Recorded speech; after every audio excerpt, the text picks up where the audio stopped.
2019년 진주에서 벌어진 아파트 방화 살인 사건. 가해자 안인득은 조현병으로 인한 심신미약 판정을 받았습니다. 온 국민을 분노하게 했던 2016년 강남역 살인 사건의 범인은 정신질환으로 심신미약 상태였던 점이 인정됐습니다. 그리고 2008년 술에 취해 8살 여자아이를 성폭행한 조두순. 그는 아무것도 기억나지 않는다고 주장했는데요. 짐승도 하지 않는 그런 악독한 짓을, 절대로 그런 파렴치한 짓을 일삼는 저주받을 인간이 아닙니다. 술을 마시고 다녔기 때문에 일어난 일이라고, 술이 깨고 나면 아무것도 기억하지 못합니다.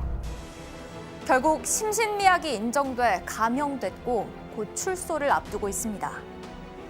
반복되지 말아야 할 이 사건들의 공통점은 바로 심신미약이 적용돼 감형을 받았다는 건데요. 오늘 헌법줄게 세법다오에서는 감형 논란에서 자유로울 수 없는 심신미약에 대해 알아봅니다. 헌법줄게 세법다오 시작하겠습니다. 함께할 두 분 모셨습니다. 김기용 변호사 그리고 박남준 작가. 어서 오세요. 안녕하세요. 네, 안녕하세요. 김 변호사, 오늘의 헌법, 심신미약 관련된 법인데요. 일단 우리 시청자들을 위해서 좀 쉽고 간략하게 심신미약, 심신상실, 주치감경 뭐 이런 용어들 좀 설명 부탁드립니다. 예, 일단 심신장애로 인하여 사물을 변별할 능력이 없거나 의사를 결정할 능력이 없는 자의 행위는 벌하지 아니한다라고 형법 제10조 1항이 규정하고 있습니다. 네. 이런 상태가 심신상실이라고 보시면 되고, 네. 그리고 2항에서는 이러한 능력이 미약한 자의 행위는 형을 감경할 수 있다 이렇게 규정하고 있거든요. 네. 이것을 심신미약이라고 이해하시면 됩니다. 네. 그리고 주치감경은 법적인 용어는 아니지만 그동안 우리 법원이 뭐 술을 많이 마신 경우에 형을 감경해주는 경향이 있었기 때문에 예. 뭐 법 쪽의 분들도 많이 그렇게 용어를 쓰고 있고요. 실제로 일반인도 많이 사용하는 용어로 보입니다. 네. 네, 박남주 작가. 네. 일단 심신미약하면 네. 가장 먼저 떠오르는 이미지가 뭡니까? 저는 강력 범죄자들의 얼굴 또는 강력 범죄자로 추정되는 그 사진들이 떠오릅니다. 네. 왜냐하면 심신미약 감경으로 인해서 온 국민을 분노케 만든 사건들이 있기 때문이죠. 예. 네, 심신미약을 바라보는 국민들의 시선은 어떨까요? 심신미약의 개선을 요구하는 이유 자세히 알아보도록 하겠습니다. 세법다오, 심신미약, 범죄의 면죄부. 심신미약이 인정되는 경우 대부분 감형됩니다. 이런 이유로 범죄의 면죄부를 주는 것이 아니냐는 의견도 있는데요. 심신미약에 관한 국민 감정 유튜브 댓글을 통해서 알아봤습니다.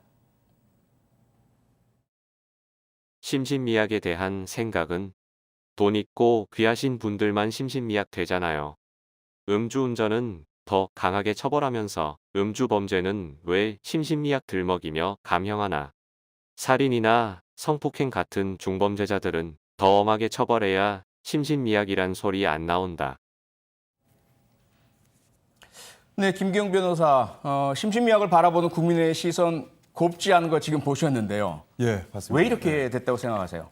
일단 뭐 심신미약의 경우에는 보통 대부분의 사건이 흉악범에 관한 사건도 많고 그래서 일단은 국민의 법감정하고 좀 많이 동떨어져 있는 것이 사실입니다. 네. 저도 뭐 그렇게 생각하고 사실 법조인들도 네. 대부분 뭐 어느 정도는 동의하고 있습니다. 예. 근데 다만 이제 오늘 제가 여러분들에게 말씀드리고 싶은 것은요. 이 자리를 빌어서 그런 마음은 이해되지만 네. 이제 심신미약이 사실 그렇게 나쁘게만 또 적용되는 것은 아니다. 무조건 나쁜 것만은 아니다. 예, 그렇습니다. 예. 진짜 적용되어야 될 때 적용되는 경우도 많이 있기 때문에 네. 그것에 대한 오해를 예. 조금이나마 풀어드리는 시간을 좀 가졌으면 합니다. 네, 심신미약을 변호하러 나오셨군요, 오늘. 아, 그럴 수도 있습니다. 갑자기 제가 뭐 피고인 심신미약의 변호사가 될 수도 그렇게 있습니다. 됐네요. 예, 그렇습니다. 예. 박남주 작가는 네. 어때요? 일단 제가 말씀드리고 싶은 거는 네. 강남역 살인 사건과 그리고 안인득 사건의 경우에는 예. 이 범행을 일부 계획하기도 했고 그리고 그렇죠. 상대적으로 약자를 골라서 범행을 저질렀는데 맞습니다. 심신미약이 네. 인정됐거든요. 그래서 국민들 입장에서는 도대체 어디까지 사물을 변별하고 그리고 의사를 결정할 수 있어야 네. 심신미약이 인정이 안 되냐라는 그런 의문이 남을 수밖에 없는 것 같습니다. 의문이 남을 수밖에 없는 상황이다. 네. 네, 본격적으로 심신미약에 대한 불만 짚어보도록 하겠습니다. 심신미약이 불편해진 이유 첫 번째, 술입니다. 네, 사실 술로 인한 심신미약에 대한 인식이 안 좋아진 것, 네. 조두순, 네. 그렇죠? 가장 큰 역할을 한 것이 아닌가 생각되는데요. 예. 어떻습니까? 네, 제가 좀 기사를 좀 많이 찾아봤는데요. 예. 조두순 사건 이전에는 주치 감경에 관련된 기사도 거의 없었습니다. 네. 그런데 조두순 사건 이후로 이제 우리나라는 술만 먹으면 감염되는 나라다라는 말도 나오기 시작하고 그리고 2017년에 그 술로 인한 그 심신미약 감경을 폐지해달라라는 네. 청원에 20만 명이나 동의를 하셨는데 거기서도 이제 조두순이 딱 언급되는 걸 볼 수 있었습니다. 예. 네, 사실 조두순 사건으로 심신미약에 대한 인식이 무척 안 좋아졌는데요. 사실 심신미약은 강력범죄에만 적용되는 법은 아닙니다. 심신미약이 적용된 또 다른 사례, JTBC 드라마 미스 함무라비의 한 장면 보고 오겠습니다.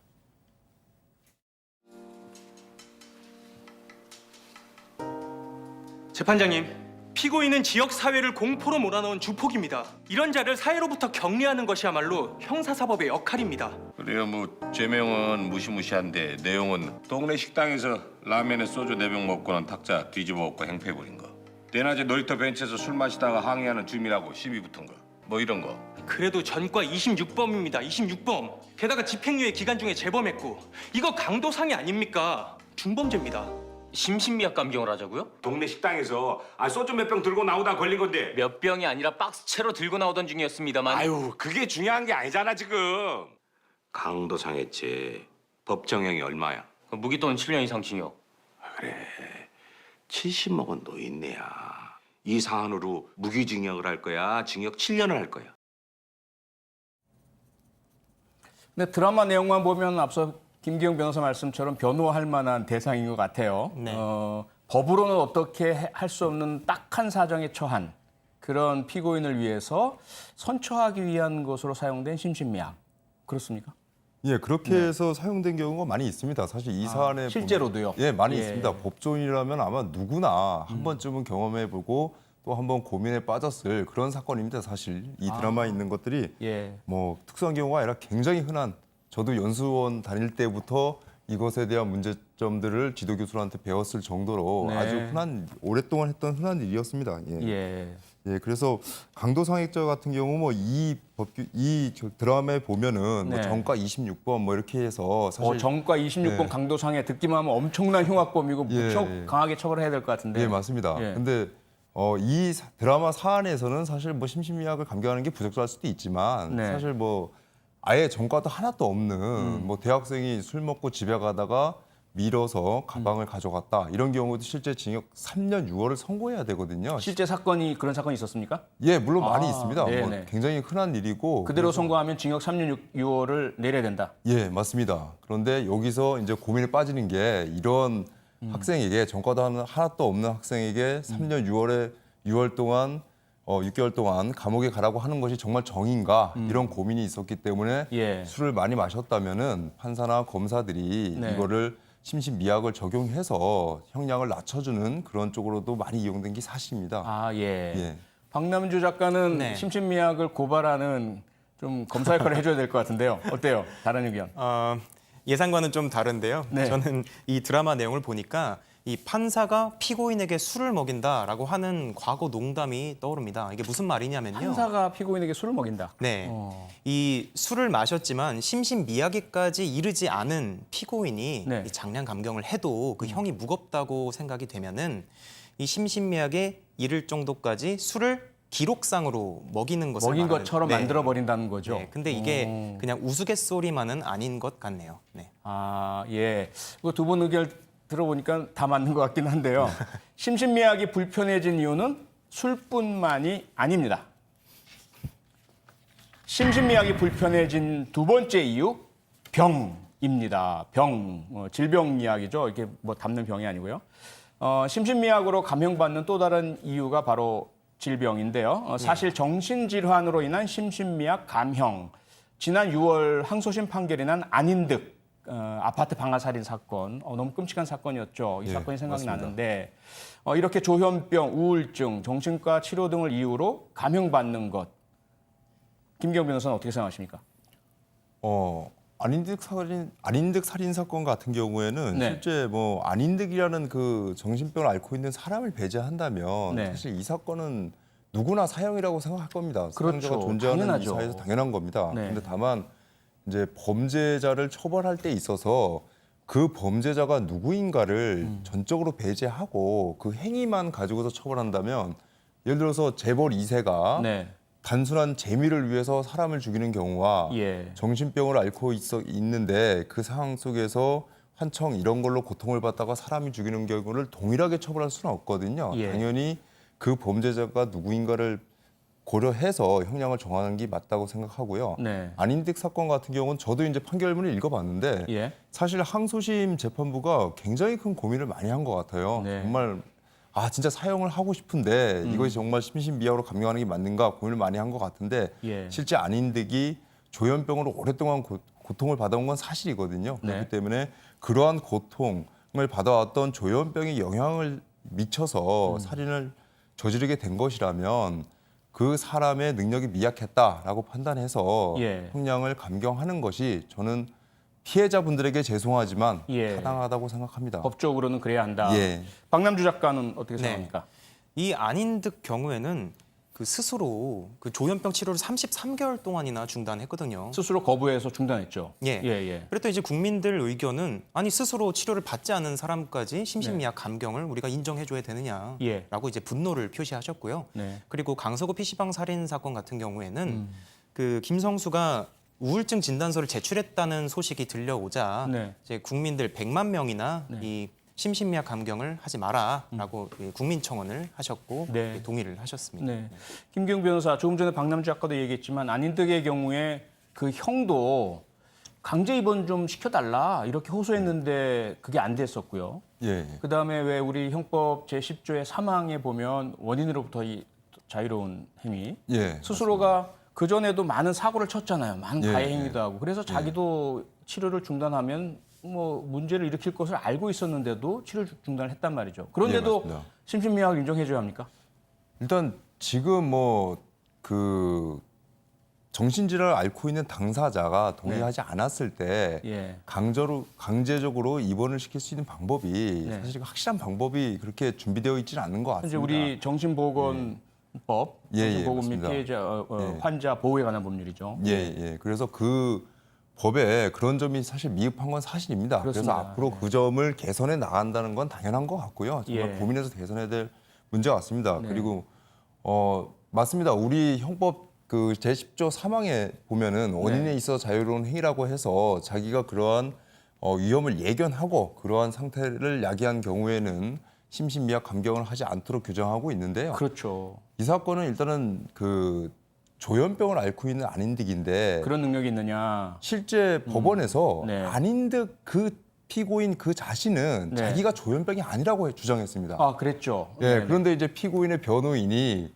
자기가 보더라도 심신미약이고 조현병이 있는 것 같으니까 그거에 대해서 주장을 대신해 준 거에 불과하고요. 아, 예. 또 강남역 화장실 살인 사건도 굉장히 우리한테 큰 충격을 줬지 않습니까? 그렇습니다. 이 사건도 네. 보면은 그 피고인 본인은 자기는 심신미약이 아니었다. 네. 심신미약 때문에 이 범죄를 저지른 게 아니다. 자기는 오히려 멀쩡하다. 맞습니다. 라고 그렇게 그렇게 주장했죠. 주장을 했습니다. 그렇습니다. 근데 예. 그렇게 주장할 정도인 사람들한테 그거를 약을 끊었다고 해서 그거를 심신미약을 배제하는 것이 타당한가? 네. 저는 그렇게 할 수 없다고 생각을 합니다. 네. 사람들은 심신미약이라는 제도가 어떻게 달라지길 원할까요? 유튜브 댓글을 통해서 본 새 법에 대한 제안 들어보겠습니다. 심신미약 이렇게 바꿨으면 심신미약이어도 처벌은 똑같이 하되 처벌과 별개로 치료를 받으면 좋겠어요. 술이든 정신질환이든 남에게 피해주지 않으려 노력하지 않았다면 가중처벌해야 해. 살인, 성폭행 등의 범죄에는 감형 적용을 안 시키는 게 맞는 것 같아요. 네, 김기용 변호사 어떻습니까? 우리 네티즌들의 제안. 예, 기본적으로 저도 뭐 많이 동감하고 있습니다. 네. 물론 뭐 저뿐만 아니라 많은 변호사들이나 법조인들이 동감하고 있는 건 사실이고요. 예. 다만 우리 형법 제10조 2항이 그동안의 심신미약이 있는 경우 무조건 감경해 주도록 규정하고 있었는데 네. 2018년에 개정돼서 그랬죠. 감경할 수 있도록 바뀌었습니다. 그래서 네. 여러분들이 걱정하시는 이거는 정말 감경하면 안 된다라는 사건에서는 사실 판사가 감경하지 않을 수도 있게 개정이 됐거든요. 그래서 네. 저는 심신미약이라는 제도 자체를 수정하기보다는 그거보다는 어떤 상실이나 심신미약을 범죄자가 악용할 수 없도록 악용할 수 없도록. 과학적 시스템을 만들거나 네. 그리고 가해자를 치료하고 사회를 보호할 수 있는 장치, 그리고 또 더 무엇보다 중요한 것은 피해자가 고통을 받고 있는데 그 네. 고통을 안아해 줄 수 있는 장치 같은 것들을 만들어서 우리가 갖고 있는 심신미약 제도를 보완하는 것이 좋지 않나라고 생각을 합니다. 네, 보완이 필요하다. 네, 지속적인 폭력에 시달린 아내나 자녀들이 저지른 사건에 대해서도 심신미약이 적용되는 경우 어떻습니까? 이런 경우도 현장에서 많이 보셨습니까? 예, 사실 네. 꽤 많이 있는 것이 사실입니다. 예. 그리고 뭐 1년에도 예. 최소 몇 건 정도는 제 추측에 불과하지만 몇 건 정도는 이런 걸로 심신미약으로 감형을 받고 있는 것으로 알고 있습니다. 네. 사실 우리 범죄심리학에서도 보면 오랫동안 폭력에 시달린 그 가정폭력 피해자에게 매맞는 아내 증후군, 그다음에 아동학대 피해자, 아동학대 피해자 증후군 이러한 어떤 질병명까지 만들어내기도 했고요. 그리고 이런 피해자들이 가해자를 공격할 때 심신미약 내지는 심한 경우 심신상실 인정을 받아야 된다 이런 주장도 분명히 있거든요. 그래서 그런 사연이 있거나 정말 온당하다면 우리 시청자 여러분들이나 국민 여러분께서도 아마 동의를 할 것 같아요. 네. 박남주 작가도 어떻습니까? 네, 저도 그렇게 생각을 합니다. 2015년도에 이 지속적인 가정 폭력으로 인해 가지고 네. 이 남편에게 흉기로 찔러서 숨지게 한 사건이 있었는데요. 그때도 그렇죠. 지금 방금 말씀하신 네. 매맞는 아내 증후군에 해당하는 외상후 스트레스 장애를 겪어서 네. 심신미약이 인정된 사례가 있습니다. 그렇습니다. 네, 오늘 헌법 줄게 세법다오에서 다뤄본 심신미약, 헌법의 정의와 세법의 제한 정리해 봤습니다. 네, 한번 읽어주실까요, 박남주 작가? 예, 네, 헌법. 형법 제10조 제2항 심신장애로 인하여 사물을 변별할 능력이 미약한 자의 행위는 형을 감경할 수 있다. 네, 예. 세법. 그러나 심신미약을 좀 예. 더 합리적으로 공정하게 적용하기 위해서는요. 다음과 같은 제도적 보완책이 필요할 것으로 보입니다. 예. 1. 심신미약 판단하는 과학적 시스템 정비. 2. 치료, 범죄 예방을 위한 제도를 정비. 네. 3. 피해자 충격 완화를 위한 보호장치를 마련해서 정부 및 국회는 조속히 이해관한 논의를 시작하고 국민 여러분도 반드시 꼭 지켜보셨으면 좋겠습니다. 그렇습니다. 네, 마무리를 해볼까요? 그 심신미약에 대한 촌철살인 한마디씩 부탁드리겠습니다. 박남주 작가부터. 네, 더 이상 심신미약이 범죄자들이 사용할 수 있는 무기가 돼서는 안 된다고 생각합니다. 네, 김기용 변호사. 네, 심신미약 이 법 자체는 죄가 없다. 잘못 적용한 사람이 죄다. 저도 한마디 하겠습니다. 범죄를 저지르기 전에 치료를 받아라. 그리고 범죄를 저질렀다면 교도소에서든 치료감호소에서든 책임을 져라. 이렇게 말씀을 드리고 싶습니다. 오늘 헌법 줄게 세법다오 여기서 마무리하겠습니다.